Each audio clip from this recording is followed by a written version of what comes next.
Imagine unir gigantes como Shell e Cosan sob o comando de Rubens Ometo, o rei do etanol. Assim surgiu a Raízen, uma junção de titãs que tinha tudo para dar certo. Só que o sonho grande parece ter virado um pesadelo, e agora a Raízen enfrenta uma dívida de mais de 65 bilhões de reais. E anunciou que precisará passar por uma recuperação extrajudicial e precisará correr contra o tempo se quiser sobreviver. Mas o que aconteceu? Por que a Raízen está em uma crise tão grande? Nesse vídeo você vai entender a crise da Raízen e por que ela entrou em recuperação extrajudicial. Em junho de 2011, nasceu a Raízen, por meio de uma joint venture entre a Cosan e a Shell.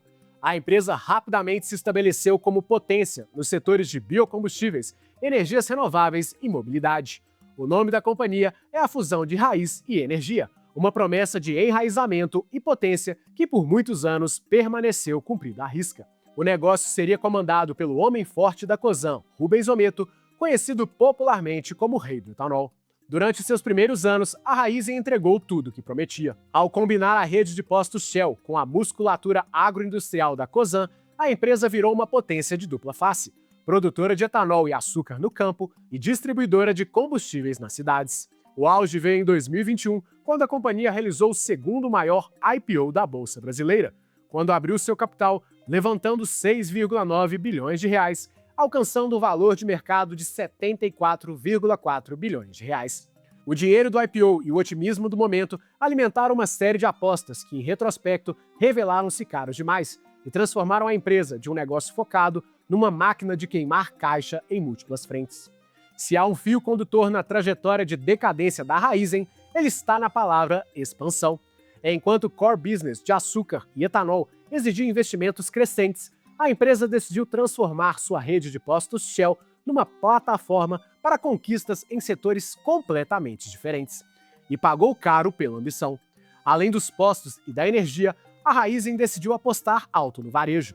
Em 2019, a Raízen criou o Grupo Nós, uma joint venture 50-50 com a FEMSA, a multinacional mexicana que é representante da Coca-Cola no Brasil e líder no segmento de lojas de conveniência e de proximidade, responsável pelo negócio de lojas de conveniência da bandeira OXXO.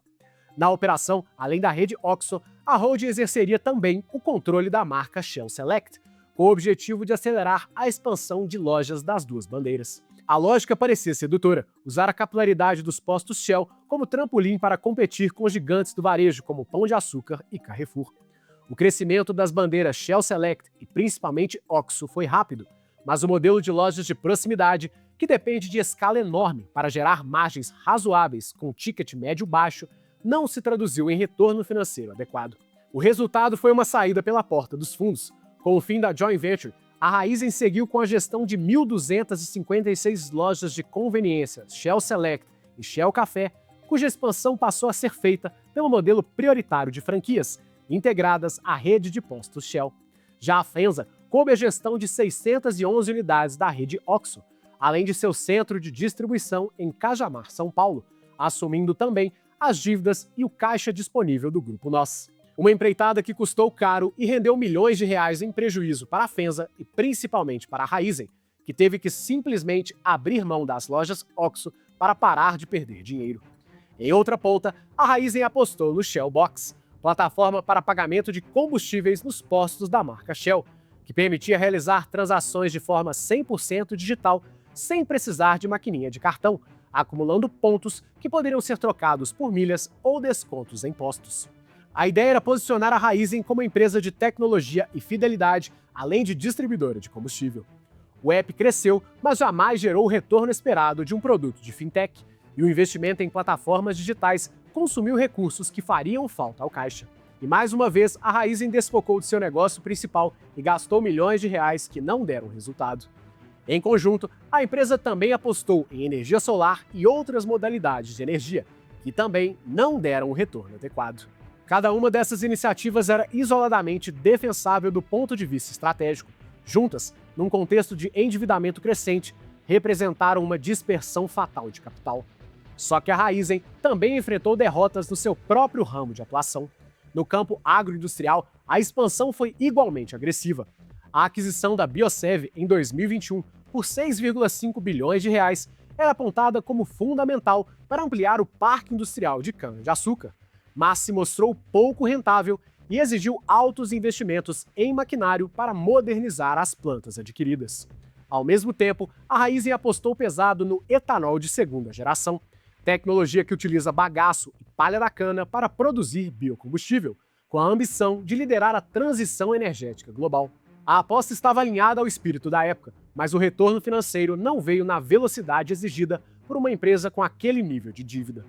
O resultado de tanta diversificação foi uma estrutura corporativa pesada, difícil de gerenciar, com negócios que consumiam caixa em vez de gerá-lo.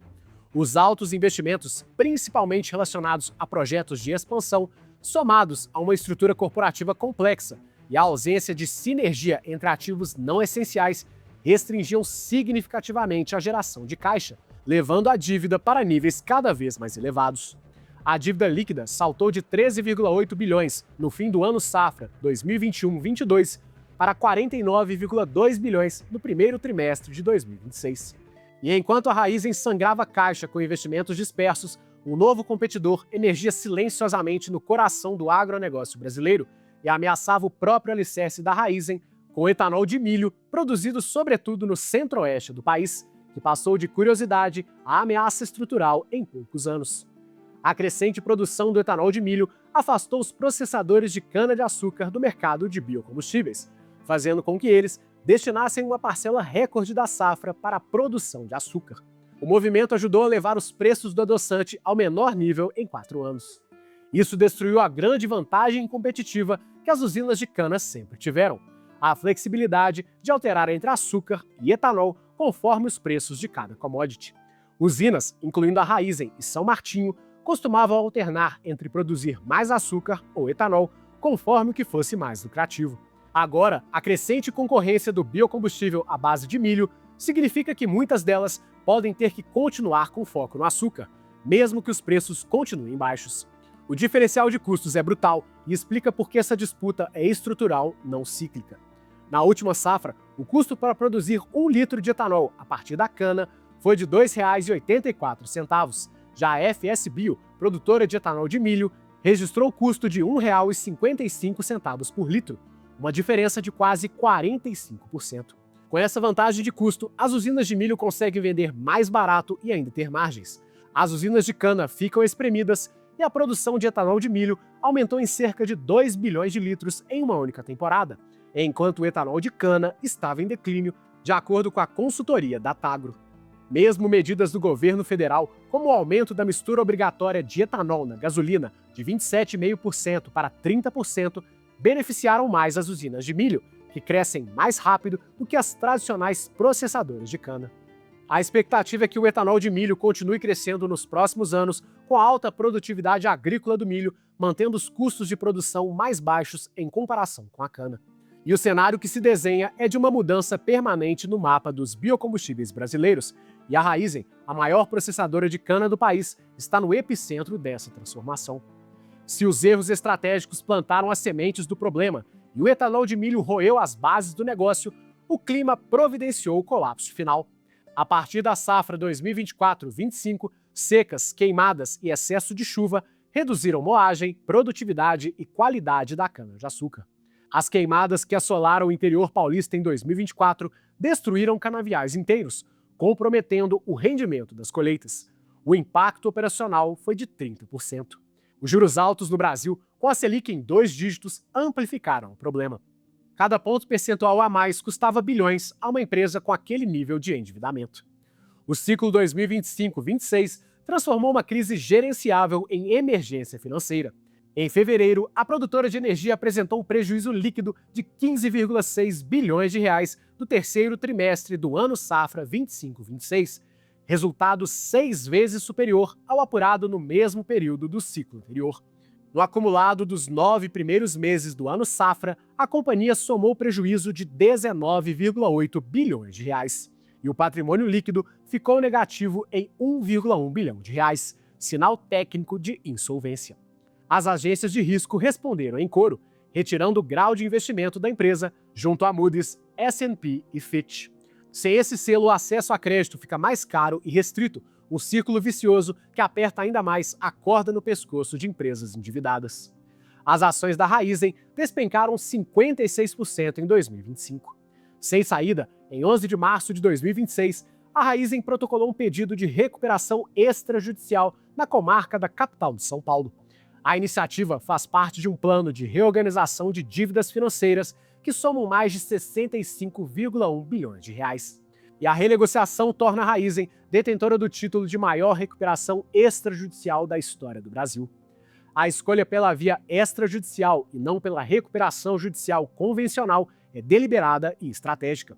Diferentemente da recuperação judicial, em que todas as dívidas do grupo são renegociadas na justiça, na recuperação extrajudicial é a companhia quem escolhe um grupo de credores para fechar uma negociação e homologá-la depois junto ao judiciário. Isso significa que fornecedores, funcionários e obrigações operacionais continuam sendo honrados normalmente. Apenas dívidas financeiras entram no processo. O timing também não é acidental. O plano busca dar à empresa um ambiente protegido para preservar caixa, especialmente com a aproximação do início da safra de cana-de-açúcar, período que exige maior capital de giro. Entrar na safra sem essa proteção jurídica poderia comprometer toda a operação agroindustrial. O plano de reestruturação tem 4 pilares principais.